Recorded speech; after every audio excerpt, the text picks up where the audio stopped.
حضرت نوح علیہ السلام طوفان کے موقع پر جب سفینہ میں سوار تھے تو وہاں اچانک ان کو شیطان نظر آیا۔ انہوں نے کہا کہ تو یہاں پہنچ گیا، اب میں تجھے نہیں چھوڑوں گا جب تک کہ تیرا راز معلوم نہ کر لوں۔ اس کو حضرت نوح علیہ السلام نے پکڑ لیا اور فرمایا کہ تیرا راز مجھ کو بتا کہ تو گمراہ جو کرتا ہے وہ کس راستے سے کرتا ہے۔ تو اس نے کہا کہ 5 باتیں ہیں، لیکن 5 میں سے میں آپ کو 3 بتاتا ہوں، 2 نہیں بتاتا۔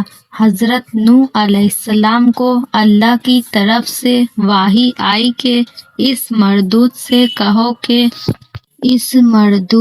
کہو کہ ہمیں ان 3 کی ضرورت نہیں ہے، وہ 2 ہی ہم کو بتا دیں، اس لیے کہ اصل تو وہی ہے راز۔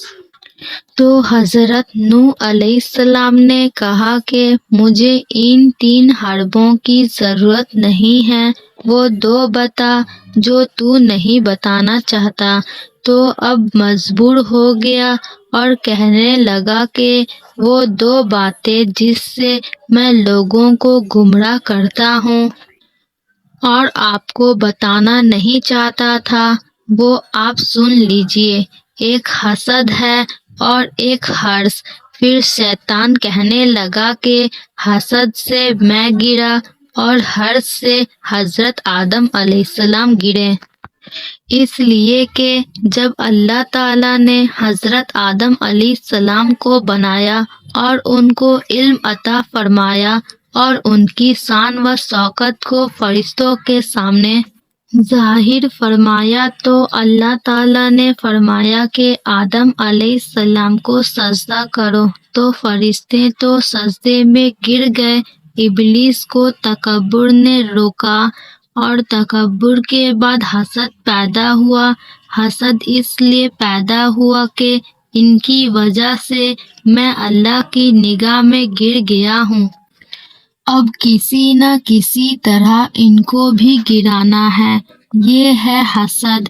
جب کسی کے پاس کوئی کمال دیکھے، جب کسی کے پاس ہم و جمال دیکھے، جب کسی کو عطا و نوال دیکھے، جب کسی کے اندر مال و دولت کی فراخی دیکھے، اس وقت دل کے اندر یہ خواہش کا ہونا کہ اس کے سارے چھین جائیں، چاہے مجھے ملے کہ نہ ملے، اس کے پاس بھی نہ رہے، یہ ہے حسد کی بیماری۔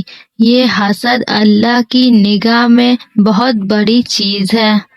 شیطان نے سوچا کہ اللہ نے ان کو اتنا اونچا بنایا ہے، ان کو بھی گرواؤں گا، میں جیسے گر گیا ان کو بھی گراؤں گا۔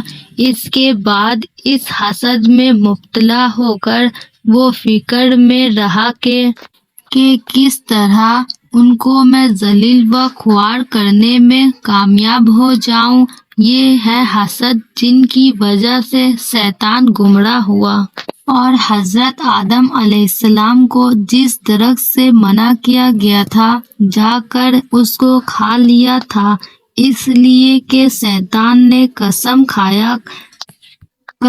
کھا کر اس نے کہا تھا کہ میں آپ کو اللہ کی قسم دے کر کہتا ہوں کہ اس درخت کو کھانے کا بہت بڑا فائدہ ہے، اور وہ یہ کہ آپ اس کو کھا لیں گے تو کبھی نہیں مریں گے، ہمیشہ زندہ رہیں گے۔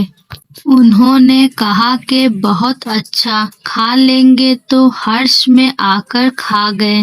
اس کو شیطان نے کہا کہ حسد نے مجھے تباہ کیا اور حرص کی بیماری نے حضرت آدم علیہ السلام کو گرا کر رکھ دیا۔